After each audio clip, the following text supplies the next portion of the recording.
देश की सुरक्षा पर जब भी कोई बड़ी चुनौती सामने आती है, एक नाम सबसे पहले जवाबदेही, नेतृत्व और निर्णय क्षमता के साथ खड़ा दिखाई देता है।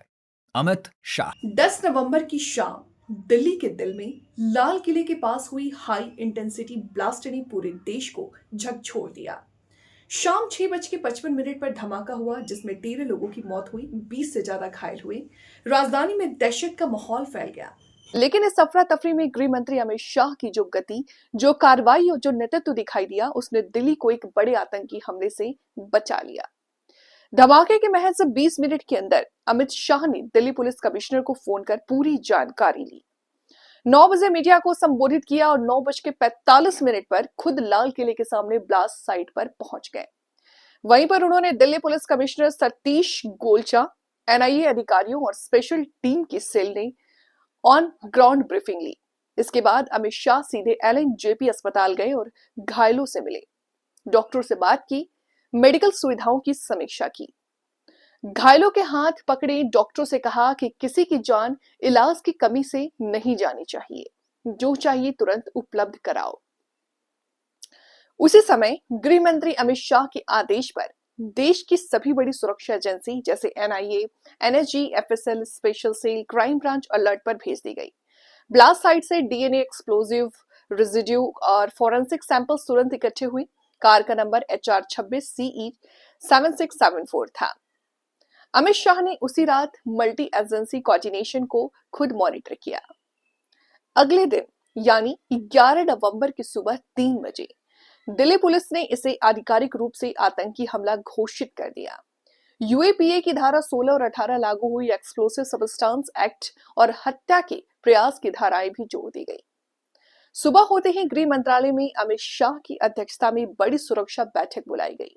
IB chief, Delhi police commissioners, home secretary, NIA director सब मौजूद थे। जम्मू कश्मीर डीजीपी भी वर्चुअली जुड़े।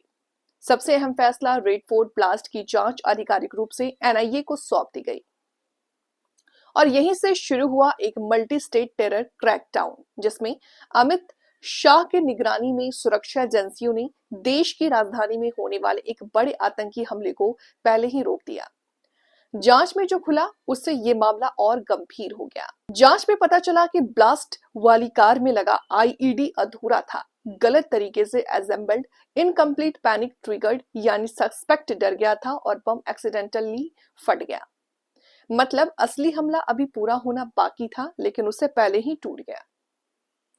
गृह मंत्री अमित शाह के निर्देश पर फरीदाबाद में एक बड़ी इंटेलिजेंस ड्रिवन रेड की गई। 4 घंटे चले इस ऑपरेशन में फतेहपुर तागा गांव में करीब 2563 किलो सस्पेक्टेड एक्सप्लोसिव बरामद हुए। इतनी मात्रा पर एक्सप्लोसिव किसी छोटे मोटे हमले के लिए नहीं होता, ये किसी बड़े कोऑर्डिनेटेड स्ट्राइक की तैयारी थी। घर किराए पर देने वाले स्थानीय मौलाना को पूछताछ में लिया गया और घर किराए पर लेने वाला व्यक्ति निकला अल-फलाह यूनिवर्सिटी से जुड़ा डॉक्टर मुजम्मिल। लेकिन मामला सिर्फ इतना ही नहीं था। इसके ठीक एक दिन के पहले यानी 9 नवंबर को भी फरीदाबाद में एक दूसरे घर से 350 kilo ammonium nitrate, 20 timers, detonators, ammunition, assault rifle और आईडी तैयार करने वाली पूरी मशीनरी बरामद हुई। Circuit boards, remote triggers, batteries, chemicals, यानी कि जैसे सुरक्षा एजेंसियों के हाथ में पूरी आतंकी फैक्ट्री लग गई हो। इन छापों ने एक व्हाइट कॉलर टेरर नेटवर्क का चेहरा सामने ला दिया, जहां आरोपी पढ़े लिखे डॉक्टर, प्रोफेसर और रिसर्च स्कॉलर थे। कुल 15 लोग गिरफ्तार हुए। Doctor Muzammil, doctor Adil, doctor Umar Nabi, doctor Shaheen, doctor Ahmad Saeed और उनके कब्जे से भारी मात्रा में एक्सप्लोसिव हथियार और बॉम्ब मेकिंग टूल्स मिले। इंटेलिजेंस रिपोर्ट में सामने आया कि इनका प्लान दिल्ली के 26/11 जैसा मल्टी लोकेशन हमला करने का था। Red Fort, India Gate, Constitution Club, Gauri Shankar temple, railway station और बड़े मॉल्स उनके टारगेट थे। लेकिन ये प्लान सफल नहीं हो पाया क्योंकि लाल किले के पास धमाका होते ही अमित शाह ने जिस तेजी से पूरे सिस्टम को एक्टिव किया है, जिस तरह से उन्होंने चेन ऑफ कमांड को टाइटली मॉनिटर किया और मल्टी स्टेट ऑपरेशंस को एक कमान के तहत चलवाया, उसने इस व्हाइट कॉलर टेरर नेटवर्क के पूरे मॉड्यूल को जड़ से खत्म कर दिया। एक अधूरे आईडी से शुरू हुई यह कहानी देश भर में कई शहरों में फैले आतंकियों की गिरफ्तारी तक पहुंची है और इसने एक बात साफ कर दी है, होम मिनिस्टर अमित शाह सिर्फ निर्णय नहीं लेते, वो हर निर्णय को जमीन तक उतरवाते हैं और खुद नेतृत्व करते हैं। और यही वजह है कि आज ये केस सिर्फ एक ब्लास्ट की कहानी नहीं है, ये एक ऐसे होम मिनिस्टर की कहानी है जिसने कि राजधानी दिल्ली को दहलाने की बड़ी योजना को दिल्ली पहुंचने से पहले ही समाप्त कर दिया।